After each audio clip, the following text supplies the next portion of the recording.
Menteri Hukum Supratman Andi Aktas menyebut pemerintah membuka peluang untuk mengkaji pemilihan kepala daerah melalui DPRD. Supratman menyebut wacana kepala daerah dipilih DPRD dilakukan secara tidak langsung sudah bergulir sejak era pemerintahan Presiden Joko Widodo. Ia menilai pilkada tidak langsung bukan sebagai kemunduran demokrasi. Dan tidaknya kan tergantung kepada kebutuhan kita. Sekali lagi bahwa kalau pilkada yang kita kan bukan pilkada yang kita harapkan yang prosedural semata, tetapi substansinya. Dari dulu bukan soal di kabinet, kalau yang kabinet kan baru, tapi dari zaman Presiden Jokowi juga sudah lama bergulir. Di antara partai-partai politik juga sudah. Tetapi sekarang karena menemukan momentum, kita baru selesai melakukan pilkada dan digulirkan oleh Ketua Umum Partai Golkar. Dan itu disambut oleh Bapak Presiden. Saya rasa sekali lagi ini wacana yang sangat baik untuk kita diskusikan menjadi sebuah diskursus untuk perbaikan pelaksanaan demokrasi di kita. Presiden Prabowo mengamini Ketua Umum Partai Golkar Bahlil Lahadalia soal mahalnya biaya pilkada. Presiden melempar wacana kepala daerah dipilih kembali oleh DPRD. Apakah mungkin kepala daerah dipilih kembali oleh parlemen daerah seperti era Orde Baru? Dan apakah mahalnya biaya pilkada cukup jadi alasan untuk mengubah pilkada langsung menjadi lewat DPRD? Kami diskusikan bersama Wakil Ketua Umum Partai Golkar Ahmad Doli Kurnia Tanjung, lalu ada juga Ketua DPP PDI Perjuangan Deddy Sitorus, dan pakar hukum tata negara Ferry Amsari. Selamat sore semuanya, apa kabar? Sore. Assalamualaikum warahmatullahi wabarakatuh. Waalaikumsalam warahmatullahi wabarakatuh. Terima kasih semuanya sudah bergabung. Bang Doli, begini, kalau melihat periodisasi dari pernyataan Pak Prabowo ini, muncul wacana pernyataan kepala daerah dipilih tidak langsung saja karena sebelumnya sudah hasil dari Pilkada Jakarta menunjukkan pasangan RK Suswono gagal. Apakah ini sebagai reaksi dari hasil kekalahan dari RK Suswono di Pilkada Jakarta, Bang? Ya, kita jangan a priori ya terhadap pernyataan itu dikait-kaitkan lagi dengan soal hasil pilkada. Jadi begini, poin pentingnya itu yang harus kita tangkap adalah kita harus mengevaluasi semua program, kegiatan, event politik yang kita lakukan. Nah, jadi poinnya itu adalah perbaikan sistem. Dan ini seingat saya sudah 3 kali Pak Prabowo menyatakan, termasuk elit-elit yang lain ya, menyatakan bahwa kita harus mengevaluasi pemilu kita, pilkada kita, baik pilpres, pileg, dan seterusnya itu. Nah, jadi ini yang harus juga kita catat, bahwa kemudian nanti ada alternatif-alternatif seperti yang disampaikan. Itu kan tadi malam itu kan yang disampaikan pengalaman negara lain. Ya kan, disebutkan beberapa negara yang pemilihan kepala daerahnya seperti itu. Nah, jadi itu yang pertama. Kemudian yang kedua, kami sebetulnya ya dulu di Komisi 2 sejak 5 tahun yang lalu sudah mengajukan ini ya, mengusulkan supaya kita melakukan review ya terhadap sistem politik kita, sistem demokrasi kita, dimulai dengan sistem pemilu dan pilkada. Bahkan waktu itu kita sudah sempat membuat draft naskah akademik dan draft RUU-nya ya, disatukan itu antara dikodifikasi antara pemilu, undang-undang pemilu dan undang-undang pilkada. Nah, jadi sebetulnya ini situasi yang positif buat pertumbuhan demokrasi Indonesia ke depan kalau kita ada pemimpin negara kita yang mengajak supaya kita melakukan evaluasi setelah event politik kita lakukan. Sorry saya potong di situ, karena kalau saya ingat juga dalam beberapa waktu ke belakang juga Bang Doli, ada pernyataan Pak Prabowo, kepala daerah ini sebetulnya perpanjangan tangan dari pemerintah pusat, sehingga ini bisa memudahkan konsolidasi kalau DPRD yang memilih langsung kepala daerahnya. Apakah itu motifnya kenapa kemudian pilkada tidak langsung ini kembali mengemuka? Enggak, yang merupakan kepanjangan tangan pemerintah pusat itu kan gubernur. Ya. Nah, sekarang sebetulnya heavy otonomi daerah kita itu memang kabupaten kota. Nah, ini juga nanti, tapi saya belum mau masuk ke substansi ya. Nah, yang ketiga tadi 3 hal ya. Nah, memang kami di Golkar ini juga sudah menjadi wacana dalam setidaknya 3 tahun terakhir ini, dan kemudian ketua umum kami juga menangkap bahwa ini penting setelah pemilu selesai, pilkada selesai. Jadi kami juga sudah melakukan, ada tim yang melakukan kajian terus-menerus menindaklanjuti dengan apa yang dikerjakan oleh teman-teman Komisi 2 di periode yang lalu. Dan saya melihat perkembangan juga teman-teman Komisi 2 sekarang, terutama Pak Dedi yang aktif ini itu berkali-kali juga itu bicara tentang soal evaluasi pemilu dan pilkada dalam Oke. rapat kerja DDP-nya gitu. Jadi saya kira ini sesuatu yang positif buat bangsa ini. Bang Dedi melihatnya juga evaluasi itu dengan mengubah sistem pilkada kita jadi tidak langsung kembali ke DPRD, Bang Dedi? Iya, terima kasih. Yang pertama saya kira tentu evaluasi harus dilakukan. Evaluasi dalam konteks koridor yang disepakati bersama, peraturan, regulasi, undang-undang dan seterusnya. Yang kedua, untuk ke depan saya kira perbaikan harus dipikirkan setelah kita mendapatkan evaluasi dari apa yang terjadi kemarin-kemarin. Itu basisnya saya kira. Karena kita ini punya kecenderungan dari satu ekstrim ke ekstrim lainnya gitu. Dulu kita kan mengubah pemilihan langsung DPRD menjadi pemilihan langsung oleh rakyat, itu kan dengan banyak alasan, salah satunya juga soal money politik, soal transparansi, soal partisipasi rakyat gitu ya. Nah, di sisi lain sekarang terjadi lagi hal sama. Nah, persoalannya apa memang di situ tuh? Pertanyaannya kan itu tuh, kalau saya. Kalau saya mungkin, saya belum melihat draftnya atau apapun itu, ya kita berpikir positif aja.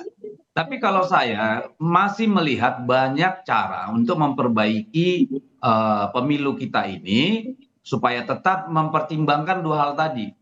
Politik yang free and fair gitu kan, ada partisipasi publik yang kuat di dalamnya, tetapi juga ada kontestasi politik yang juga berlangsung secara fair and free gitu. Nah, ini kan konteksnya satu kalau menurut saya, ada banyak instrumen yang bisa dipakai. Tetapi instrumen itu semua hanya akan berguna jika satu, law enforcement-nya dulu nih. Kan gitu. Biaya politik yang besar itu salah satunya kan karena apa? Karena penegakan hukum kita nggak jalan kalau menurut saya. Kalau penegakan hukum jalan, nggak ada orang tuh main money politik gila-gilaan misalnya gitu kan. Sehingga pilkada tidak langsung itu tidak menjawab persoalan itu tadi? Menurut saya tidak. Yang kedua kan misalnya salah satu problem lagi di sana ya. Misalnya apakah perlu pembatasan misalnya maksimal jumlah partai untuk salah satu pasangan calon misalnya.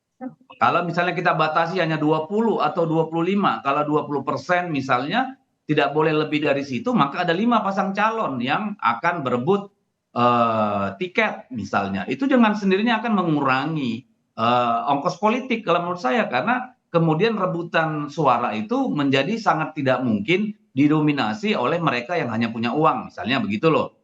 Atau pembatasan-pembatasan yang dilakukan oleh undang-undang untuk misalnya soal kampanye. Bagaimana pembatasannya? Apakah difasilitasi oleh katakan oleh KPU misalnya? Jumlah alat peraga yang boleh, maksimal uang yang boleh dikeluarkan. Ya masih banyak sekali gitu. Jadi ya apapun itu saya kira Presiden sudah bilang bahwa ini perlu dipertimbangkan. Kalau bagi kami, apapun yang diinginkan oleh pemerintah sekarang dan koalisi partai pendukung pemerintah, ya di Kim atau Kim Plus gitu ya, itu 84%. Kalau itu memang menurut pemerintah dan DPR menjadi satu kebaikan untuk bersama, saya kira apapun bisa terjadi gitu. Bang Ferry, nanti kita lihat konkretnya, tinggal nanti kita menyimak draftnya kalau sudah ada, lalu masyarakat sipil, kaum terdidik dan rakyat secara keseluruhan kemudian menjadi untuk mempertajam usulan itu gitu. Ditahan di situ ya Bang Dedi. Saya harus kasih kesempatan juga ke Bang Ferry karena ada komparasi juga yang diberikan oleh Presiden dalam pidato tadi malam. Ia mengkomparasikan Malaysia, Singapura, dan India menerapkan sistem seperti itu. Gubernur dan bupatinya dipilih oleh DPRD setempat. Apakah komparasi itu cocok kalau kita terapkan kembali di Indonesia? Gubernur dan bupati itu kembali dipilih oleh parlemen daerah. Tapi jawabnya nanti ya Bang ya. Kita lanjutkan lagi di segmen berikutnya. Usai jeda berikut. Kita lanjutkan lagi diskusi, Bang Ferry. Pertanyaan saya di segmen sebelumnya, komparasi yang dibawa oleh Presiden menyamakan dengan Malaysia, Singapura, India bisa menerapkan pemilihan gubernur dan bupati oleh DPRD. Kita bisa kembali ke sana atau tidak? Pertama, pernyataan Presiden itu kalau tidak ingin dikatakan punya banyak masalah pemahaman, atau memang beliau memang punya kepentingan politik untuk mengarahkan kita terhadap apa yang dikatakan. Pertama, kesalahannya ini masih bicara evaluasi, tetapi kesimpulan sudah disampaikan kemana-mana. itu saja sudah tidak tertib dalam upaya mengevaluasi pilkada ini. Kedua, contoh yang beliau sampaikan itu kan salah. Malaysia itu sistemnya parlementer. Tentu modelnya ya seperti itu. India dan Singapura adalah sistem pemerintahan campuran. Dia ada penggabungan pola. Jadi 3 negara yang dijadikan contoh itu ngawur gitu ya. Tidak tepat, salah dalam memahami konsep bentuk sistem pemerintahan, dan itu bagi saya contoh-contoh yang dibangun dan dipilih untuk membangun alibi. Ketiga, soal biaya yang mahal sebagai alasan. Menurut saya itu juga alasan dan argumentasi yang bermasalah. Karena sebenarnya kita paham semua upaya memindahkan konsep pemilihan menjadi tidak langsung lebih daripada upaya konsolidasi yang lebih mudah memenangkan berbagai pertarungan. Jadi, elit yang berkuasa saat ini sedang merencanakan mau menguasai banyak hal termasuk dalam proses pemilihan kepala daerah, dan bagi saya tidak tepat. Ini tidak hanya merugikan teman-teman PDIP, tetapi bukan tidak mungkin teman-teman Golkar juga akan mengalami kerugian. Dan kalau kemudian ini bicara mahal, bukankah kalau kemudian demokrasinya menjadi tidak langsung dan dilakukan di parlemen, mereka juga akan mengeluarkan uang, hanya jumlahnya sudah bisa dikendalikan. Karena anggota parlemen tahu jumlahnya, kebutuhan anggaran untuk kemudian terjadi politik uang juga sudah bisa ditentukan. Anda mau Sementara katakan di bahwa publik, sebetulnya mau pilkada langsung pun sebetulnya bisa dibikin efektif efisien begitu? Kalaupun bisa, pada hal apa begitu agar bisa efektif efisien itu? ya, misalnya kalau mau bicara efektif, bukankah selama ini diketahui teman-teman penyelenggara membazirkan banyak anggaran negara soal kepemiluan? Bisa dilihat tiap bulan melakukan pertemuan di ibu kota, padahal melalui Zoom juga bisa dilakukan. Bisa dilihat bagaimana penggunaan pesawat jet untuk kebutuhan yang dirasa tidak perlu juga dilakukan. Teman-teman penyelenggara tidak efektif, bukan saja mereka bekerja tidak efektif dan efisien, mereka juga menjadi alat-alat kepentingan teman-teman partai politik yang dominan. Di titik tertentu kita bisa mengetahui itu membebankan banyak hal. Program-program mereka tidak tepat sasaran untuk penyelenggaraan pemilu yang baik. Oleh karena itu, biaya mahal ini bukan soal pemilu langsung atau tidak langsung, tetapi soal kepentingan, bagaimana mau mengendalikan seluruh hal secara terpusat, dan kedua, membuka ruang orang-orang tertentu dapat menjadi kepala daerah. Saya tidak terbayang kalau ini juga bagian dari jalan agar anak mantan presiden juga punya kesempatan untuk menjadi kepala daerah jauh lebih mudah. Dan ini kan sekali lagi bicara nepotisme dan relasi kekeluargaan. Masalah hak memilih dan dipilih juga dikritisi di sini Bang Doli kalau kemudian wacana pilkada tidak langsung ini kembali mengemuka. Gimana posisi Anda, terutama Anda di Komisi 2 di fraksi Partai Golkar untuk saat ini? Iya, saya setuju ya bahwa kita ini harus mulai dari evaluasi gitu. Isunya apa saja tuh. Dan saya termasuk orang yang dari dulu mengatakan bahwa isu soal politik biaya tinggi itu harus kita jadikan pertimbangan untuk kita hilangkan. Nah, caranya bagaimana gitu, itu yang nanti kita akan cari. Apakah kemudian kita belum bisa menyimpulkan ya, apakah misalnya mengurangi biaya politik tinggi itu harus kesimpulannya merubah langsung pemilihan kepala daerah itu ke DPRD. Kita belum sampai ke situ. Tapi intinya adalah politik biaya tinggi ini sudah membahayakan, ya. Masyarakat kita ini sudah sangat permisif ya dengan berbagai praktek moral hazard pemilu itu, money politics, politik transaksional, vote buying. Nah, kita harus jujur juga mengatakan itu gitu ya. Yang selama ini mungkin yang diminta pertanggungjawabkan, yang disalahkan cuma elit-elit politik saja. Tapi penyakit itu udah mewabah kemana-mana di masyarakat kita. Dan kita nggak boleh biarkan. Nah, itu salah satu isu penting dalam evaluasi kita. Nah, untuk mengatasi itu seperti apa gitu ya. Nah, nanti kita cari banyak sebetulnya. Tadi saya melanjutkan ya. Kalau kita bicara tentang pelanggaran pemilu misalnya. Memang di undang-undang kita baik 7 2017 ya, 10 2006 itu memang sangat minim pasal-pasal atau ayat-ayat yang mengatur soal bagaimana kita menghilangkan praktek-praktek moral hazard pemilu tadi itu. Ya, mungkin bisa jadi salah satunya itu ya, bagaimana pengaturan tadi ya soal pencalonan, soal kampanye, soal alat peraga dan segala macam itu diatur lebih rigid. Pelanggaran-pelanggaran sanksinya pun juga harus lebih tegas gitu misalnya. Bisa jadi juga begitu. Makanya kalau saya melihatnya bahwa apa yang disampaikan tadi malam itu adalah sesuatu yang penting membangun kesadaran kita bahwa kita harus melakukan evaluasi terhadap sistem demokrasi kita, mulai dengan sistem pemilu. Kalau Bang Saya Deddy, boleh apa yang kira-kira gimana Bang? Sorry. Saya boleh merespon pernyataan Bang Doli ya. Singkat aja Bang ya. Pertama, menurut saya kesimpulannya jauh tidak tepat. Ya. Kalau ada money politik kok yang disalahkan adalah hak pilih daulat publik. Kenapa juga tidak disalahkan partai-partai yang belum selesai Bang. Partai-partai juga harus disalahkan kenapa menggunakan uang untuk mempengaruhi pemilih. Dan ini juga harus jadi koreksi. Bukankah ada sanksi di dalam pasal-pasal pilkada maupun pemilu soal membeli suara ini? Kenapa kemudian ini yang tidak diterapkan? Padahal itu akan memperbaiki, membangun biaya jauh lebih rendah agar teman-teman kandidat juga tidak terbebani dengan berbagai biaya. Jadi menurutku kesimpulannya juga harus seimbang ya.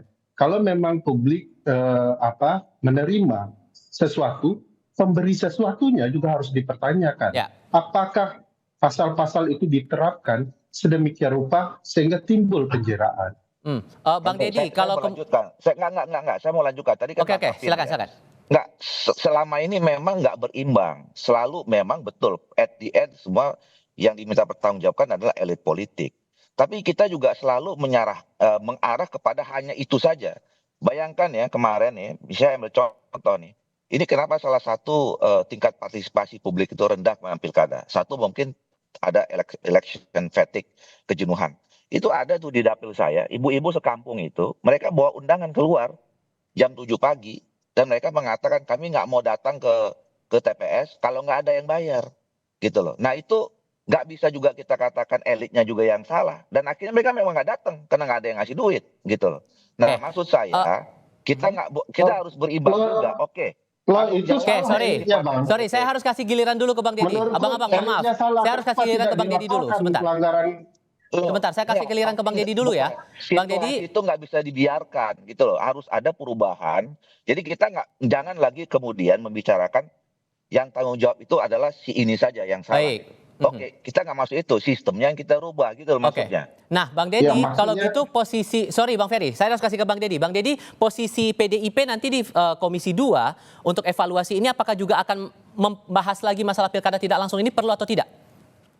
Ya, tadi kan saya sudah bilang ya, kami kemarin di rapat terakhir dengan penyelenggara pemilu kan sudah minta supaya nanti Komisi 2 mengadakan evaluasi terhadap pelaksanaan pemilu kemarin bersama Bawaslu, KPU, dan Kementerian Dalam Negeri yang menjadi mitra kami gitu. Nah, kami baru bisa mengambil sikap dari situ, belajar dari situ, ya, juga menerima masukan dari para akademisi, dari para intelektual, dan dari para teman-teman partai politik juga, supaya kemudian kita bisa mendapatkan rumusan yang terbaik gitu. Dan sejauh ini sikap fraksi udah ada belum, Bang? Kenapa? Sikap fraksi udah ada sejauh ini atau belum masalah pilkada tidak langsung? Belum lah, orang ini baru dilontarkan tadi malam, terus kita punya sikap fraksi itu gimana ceritanya? Urusan Republik nggak bisa diputus kayak gitu, brother. Kita duduk dulu tenang. Tadi kemarin wacana itu sudah disampaikan oleh Pak Presiden. Kita tunggu bagaimana sikap resmi pemerintah kan gitu nih. Namanya wacana kan kita nggak perlu berlebihan juga.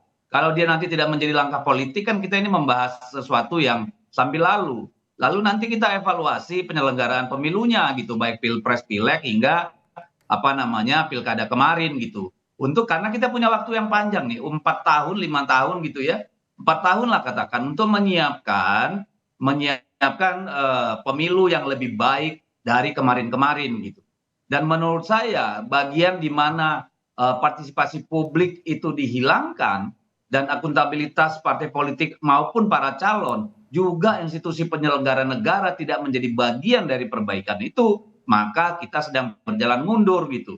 Jadi kita tunggulah semua, kan baru tadi malam masih fresh from the oven gitu. Terlalu banyak kita komentari juga belum tentu ini barang bentuk wujudnya kayak apa nanti gitu. Oke, Bung Ferry singkat saja, merespon ini tadi gimana? Apakah perlu diperjuangkan juga atau tidak? Ya, pertama, kita ketahui kalau soal biaya tinggi itu yang salah tidak hanya pemilih, tapi juga peserta. Oleh karena itu, fokus penghukuman di ruang pembentukan undang-undang yang baru hanya tidak didekati ke kedaulatan publiknya, tetapi bagaimana memastikan money politik atau politik berbiaya tinggi dan lain-lain itu bisa betul-betul diperbaiki di masa depan. Kan ada banyak sanksi ya, misalnya ada cerita pembubaran partai politik melalui Mahkamah Konstitusi kalau kemudian melanggar hal-hal atau nilai-nilai yang kemudian dianggap melanggar ketentuan konstitusi dan undang-undang. Ada upaya pembenahan dan penataan bagaimana memastikan sanksi atau teguran politik yang berbiaya tinggi kalau menggunakan money politik itu juga bisa dilakukan. Dan kedua, menurut saya ide ini sudah cacat dari awal ketika kita melihat bagaimana publik dari era Pak SBY sudah mengkritik ini, jangan ambil daulat kami. Lalu kemudian partai politik memutuskan sendiri, presiden memutuskan sendiri. Kan mereka kalau memang betul berani dengan gagasan ini, betul-betul benar gagasan ini, bawa dong pada pemilu kemarin, kampanyekan, biar kami tahu siapa yang perlu dipilih dan tidak dipilih dengan gagasan ini. Kan partai politik sadar pilihan ini tidak populis di mata masyarakat, tapi setelah mereka terpilih baru dipakai, digunakan. Jadi sudah tidak sehat gagasan ini secara ilmiah dan secara kedaulatan. Gagasan ini muncul dadakan hanya untuk kepentingan saja. Hasil evaluasinya kita tunggu bersama. Bang Doli, Bang Dedi, dan Bang Ferry, terima kasih banyak sudah mau berdiskusi bersama kami hari ini. Selamat sore semuanya. Sore Om Doli.